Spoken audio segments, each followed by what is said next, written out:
महिला सशक्तिकरण की बात करते हैं, बड़ा चिल्लाते हैं महिला सशक्तिकरण के लिए कि महिलाओं को सशक्त करना है, कांग्रेस पार्टी महिलाओं को सशक्त करती है। अरे कहां महिलाओं को? मुसलमान समुदाय में महिला नहीं है क्या? मुसलमान समुदाय में महिला नहीं है? आज अगर मुस्लिम समुदाय के महिलाओं को वक्फ के साथ जोड़ा जा रहा है, आपको क्यों विरोध हो रहा है? मुस्लिम समाज के महिलाओं को भी सशक्तिकरण का हक है, उनके सशक्तिकरण का भी काम प्रधानमंत्री नरेंद्र मोदी जी की सरकार ने किया। इस वक्फ संशोधन विधेयक के माध्यम से आपका नैरेटिव सेट कर रहे हैं पूरे देश में, जैसे लगता है मोदी जी मुस्लिम विरोधी हैं।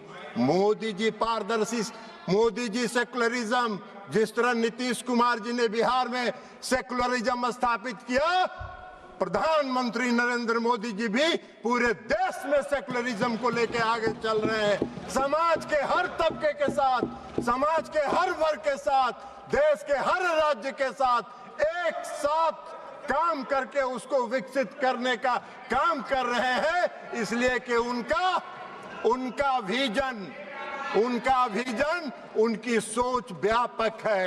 वो विकसित देश बनाना चाहते हैं, आत्मनिर्भर भारत बनाना चाहते हैं। आप देश को संकुचित रखना चाहते हैं, देश को बांट के वोट के लिए धर्म के आधार पर वोट को बांटना चाहते हैं, जो आपका चलने वाला नहीं है। अभी चर्चा हो रही थी, बहुत लोगों ने कहा इस संशोधन के माध्यम से डीएम को अधिकार क्यों दे दिया गया। बहुत लोगों ने सिविल प्रोसीजर कोड तक की बात करी, हमको हंसी आ रही थी। सीपीसी से क्या लेना देना है? गाय का सील भैंस में, भैंस का सील सिंह जो है गाय में लगा रहे हैं। अरे भाई, इस देश में रेवेन्यू के रिकॉर्ड्स का कस्टोडियन कौन होता है? इस देश में रेवेन्यू के रिकॉर्ड्स का कस्टोडियन डिस्ट्रिक्ट मजिस्ट्रेट होता है, और डिस्ट्रिक्ट मजिस्ट्रेट को अगर यह अधिकार दिया गया था, कोई गलत नहीं था, लेकिन फिर भी आपने उसका विरोध किया।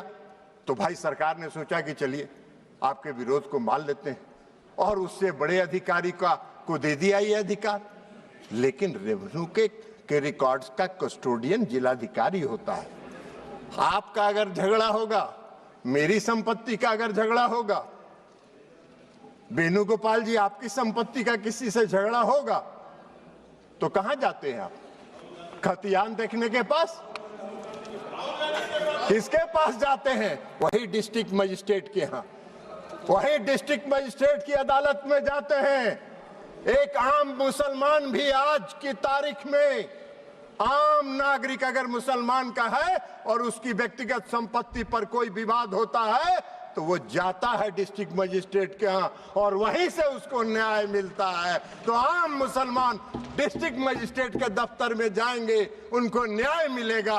अब वक्फ को नहीं जाना है, इसलिए कि वक्फ की जमींदारी है। पूरे वक्फ की संपत्ति पर उसको समाप्त करने का काम, पारदर्शिता लाने का काम नरेंद्र मोदी की सरकार ने किया है।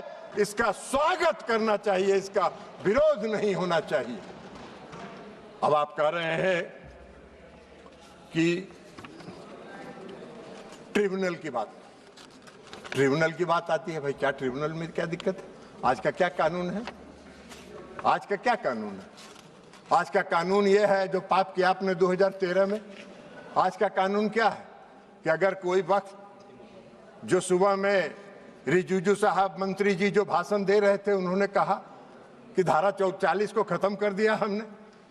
बड़ा भाव, बहुत अच्छा, धन्यवाद के पात्र हैं किरेन रिजिजू साहब जी। इन्होंने सुप्रीम कोर्ट की बिल्डिंग को, राष्ट्रपति भवन की बिल्डिंग को, लोकसभा की बिल्डिंग को बचा लेने का काम किया, नहीं तो कल कह देता कि भी मेरा वक्त का संपत्ति है।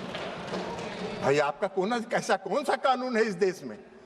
इस देश में ऐसा कहीं कानून होता है? कोई प्रजातांत्रिक, हम आजादी के बाद से इतने दिनों से इस देश को चला रहे हैं, कौन सा इस देश में ऐसा कानून है कि वक्फ ने जिस पर रख दिया हाथ, वक्फ की संपत्ति हो गई? अभी सेकुलरिज्म के इनके सहयोगी हैं, जिनके आजकल वेणुगोपाल जी, जिस पार्टी जो है जिसकी पिछलग्गू बनी हुई है, आज उनका भी वायरल हो रहा है।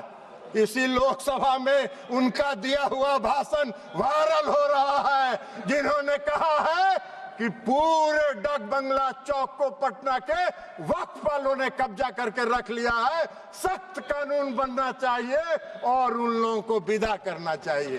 तो यही तो आपका है, यही आपका है, वायरल है। जरा बाहर निकल के वेणुगोपाल जी देख लीजिए, नहीं हो तो बोलिएगा, हम भेज देंगे, मेरे पास भी है, हम भी भेज देंगे आपको, देख लीजिएगा।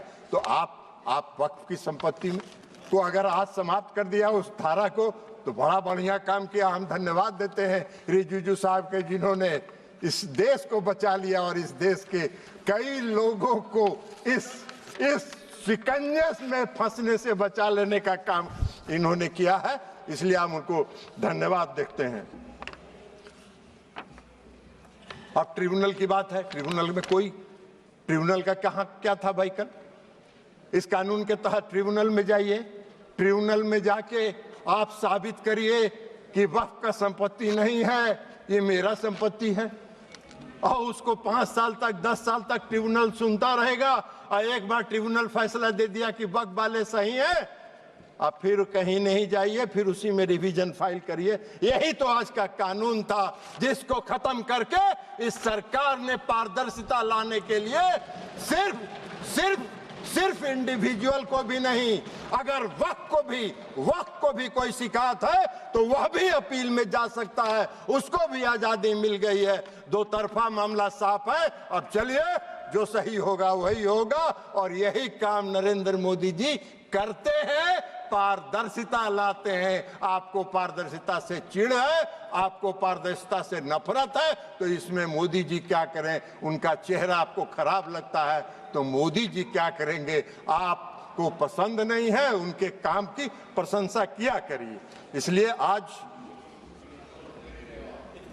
जो ये संशोधन लेके सरकार आई है, ये संशोधन पूरे वक्फ के कार्यकलाप को, पूरे वक्फ के कामकाज पर, पूरे वक्फ की संपत्ति पर, पूरे वक्फ का इस्तेमाल आम और गरीब मुसलमानों के लिए, मुस्लिम महिलाओं के लिए हित में हो, इसकी व्यवस्था के साथ ये संशोधन विधेयक आया है। हमारी पार्टी जनता दल यूनाइटेड इसका पूर्ण समर्थन करती है, पारदर्शिता का समर्थन करती है, और पारदर्शिता को लाने के लिए हम आदरणीय प्रधानमंत्री नरेंद्र मोदी जी का धन्यवाद करते हैं। अल्पसंख्यक कल्याण मंत्री किरण रिजिजू साहब का धन्यवाद करते हैं और अपनी बात समाप्त करते हैं।